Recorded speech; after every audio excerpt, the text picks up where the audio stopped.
Okay, so what we're going to do today is I'm going to go into my Spark terminal and I'm going to show you how to work with different versions of Python. So for example, what we have is we have Python -v, and then you notice we're working in 3.12, and let's say that I want like 3.11 or 3.10 because I got Python packages that only work in 3.10 or 3.11. I can show you how to use Conda and activate, and then we'll do Py 3.11. And now if I do Python -v, you notice I'm in Python 3.11. And I can also do a Conda activate Py 3.10, and then I can do Python -v, and it shows 3.10. So if you want to know how to use like Conda and get that installed, and then that way you could work with different versions of Python, let's get started. Okay, so what we want to do is we want to go to the anaconda.com page, and we go down here to install Miniconda. And it's actually pretty simple because we have this Mac OS/Linux installation. And we click on this. It's really just two commands we're going to run. This one here is WGET. This is for Linux x86. But if you remember, our DGX Spark is an ARM processor, so we want to use the ARM. So we'll click on ARM right here. And we'll run this command, and then down here, we'll actually, when we do the install, we're going to make sure that we're using the ARM command again as well. And this way, we're using the ARM architecture. So it's really it's going to be that simple. And then after we get it installed, we'll show you a few things, okay? Okay, so to get started, what we're going to do is we'll go down and we'll open up our DGX Spark, and we'll go to the terminal. And I'll open up this, and I'll open that up a little bit, make it a little bit bigger for you guys can see. And remember, the first thing we're going to do is we're going to download the latest version of Miniconda. So we'll copy that command from the page we looked at earlier, and we'll just run that, and it's actually a pretty quick install. Now I'm going to clear, if I can go back up to the top of my screen. Now that I'm at the top, now we're going to actually have to install it. So how do I do that? Well, I'll copy the next command, which is the bash command, and we'll install the Conda, or Miniconda I should say. And it'll just tell me to review the license. I'll hit enter, hit enter, keep going down. And then once I'm done reading all the license like everyone reads, I can just hit yes, or type in yes I should say, and hit enter, and there we go. Miniconda will now be installed to this location. Press enter to confirm. I did that, and now we should be good to go. We have Miniconda installing. Again, I just have to hit enter, and it was good. It's going to ask me if I want to proceed with the installation. I'll hit yes, and it says thank you for installing Miniconda. So I go ahead and clear that, and then we should be good to go for now. Okay, so now we're here. All I got to do is exit out, and now every time I open up my terminal, it's going to bring me back to the base of the Miniconda. Okay, and you can tell that I'm in the base because it has that environment set up right here. Okay, so what version of Python is this base? Okay, so what we can do is we can do Python dash and capital V, and it says it's 3.13, right? Which we know the Spark is on Python 12. So to get back to your regular Python, I can do I would have to do Conda deactivate.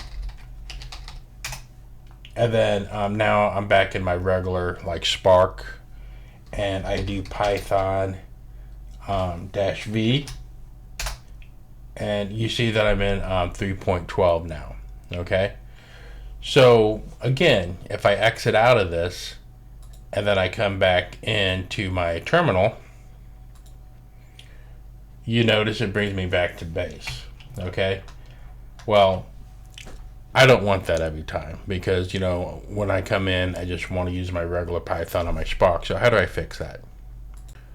Alright, so to fix that, what I'm going to end up doing is I'm going to do a Conda config, and then I'm going to do set, and then I'm going to do auto activate _base, and then I'm going to just set that to false.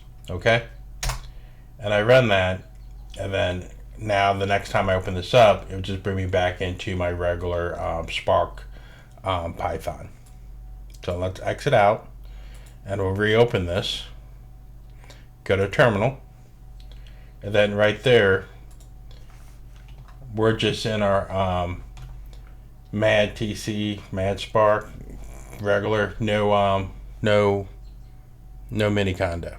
Okay, so to activate my I can do Conda activate, and then I'm going to activate it, and then I'm back in my base. And that's the way that I want to do it, because I don't want my default to be Conda.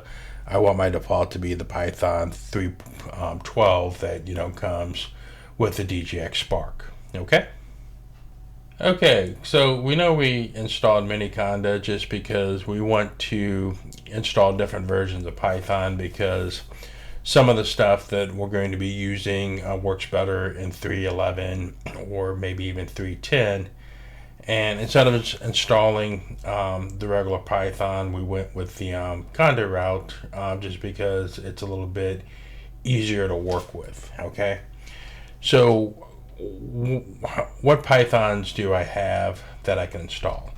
So I can do Conda, and I can do search, and I can do this little caret, and then I do Python, and then do the $, right?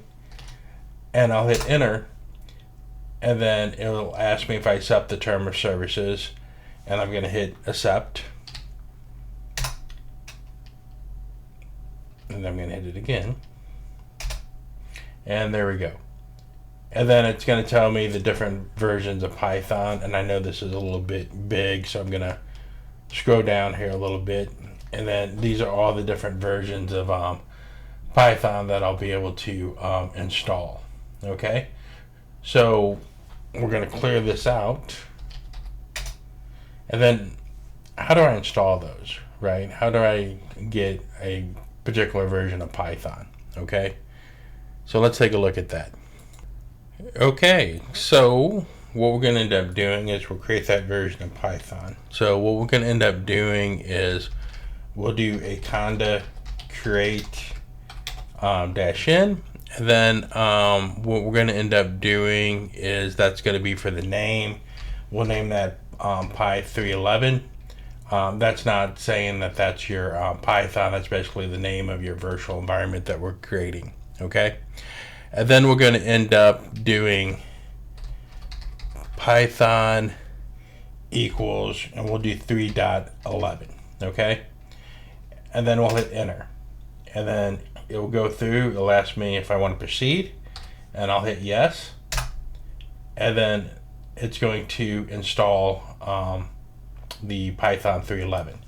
So I'm going to clear this, right, and then I'm going to do Conda activate, and we named it Py 311 is what we did, and now I'm in Py 311. So now if I do Python -v, it says Python 311 .15. So we're actually like in the right Python like right now. So I can go ahead and deactivate this by doing Conda deactivate, and I'm going to clear this out. Okay, so now we're going to do this again, but this time we're going to install Python 3.10. So it's going to be the same syntax. I'm talking about kind of create -n, and then we're going to name it pi 310, and then we're going to sit there and end up doing Python equals 3.10, and then we're going to do -y, and the reason we're doing the -y is because I don't want to hit yes. It's just going to go through the install. So we'll just go ahead and hit enter, and that's going to go through, and that's going to install it. So now I'm going to hit clear, and now I can type in Python, I can hit Conda activate pi 310, and then I can type in Python -v, and then there we are. We have Python 310. Okay, and then you know, I can sit there and go ahead and hit Conda deactivate, and then kind of deactivate that, and then I'm going to hit clear back to the top. And so what we ended up doing, we set up multiple versions. So we have the Pi 310 and the Pi 311 environments that we can work with now. Okay, so if you want to know what environments you have installed, you can do that by hitting Conda info --env s, and then it's going to show you exactly what we have out there. So we see we have our base, we have our Pi 310, and we have our Pi 311. So I'm going to clear this out, and then I'm going to go ahead and do a Conda activate, and then we're going to go back into our Pi 311. Okay, so to install packages, multiple ways we can do this, right? We do Conda install pandas, right? And then we can set there, and it will install the panda package, and we'll hit yes, and then it'll go through, and now I have pandas installed as a package in Conda, and it's just as simple as doing a Conda install. Okay. All right, so another thing we can do is, like, a lot of people still like installing with pip, which is fine. We can do Conda install pip, and now we installed pip, right? So now I can do, like, you know, pip install numpy, for example. That's already satisfied, but anyway, I can sit there and do it that way. So I'm going to hit clear, and let's do pip install, how about torch? There you go. So we're doing a pip install on that. So, like, you can do the Conda install, or you can sit there and install pip and then do the pip install if that's what you prefer. Okay, so we'll go ahead and clear this out, and, you know, basically, you know, installing the package is like pretty simple. So this gives you a way to work between your environment. So if I wanted to do, again, if I'm working with a software, or I shouldn't say software, but if I'm working with a Python that requires 310 or 311 or 312, I can do that. Okay, so I can just create that environment. And so it's going to be pretty much as, you know, that simple. Okay, so there's one last thing that I do want to show you guys. If I go up here and type in Conda env list, it does show all my environments up here. And let's say that I want to remove one of these. So let's say that I want to remove this demo Python. So what I can end up doing is I can go up here and type in Conda remove -n for name, and then just type in demo Python, for example. And then I want to remove all of it, so I'll just use the all flag. And I'll run that, and then it's going to ask me if I want to proceed. Hit yes. And then hit yes. And then everything's gone. So if I hit clear to go back up to the top, and I'll hit the up arrow to relist it, and now we know that the Python is gone. So again, it's just that easy. If I'll hit the up arrow just to see the commands again, this is demo Python, and if I wanted to remove, like, flux2, for example, I just type in the name Flux2 and it's the same process, and I hit yes, and I hit yes, and then now Flux2 is gone. So if I go back up to the top, or let me go clear, and then go back up to the top and hit the list again, you notice I just have Flux, Gem, and Koya on here. And removing packages, that you no longer need it is really as simple as that. So let me know if you guys got anything out of this in the comments below, and I'll catch you guys next time. Okay?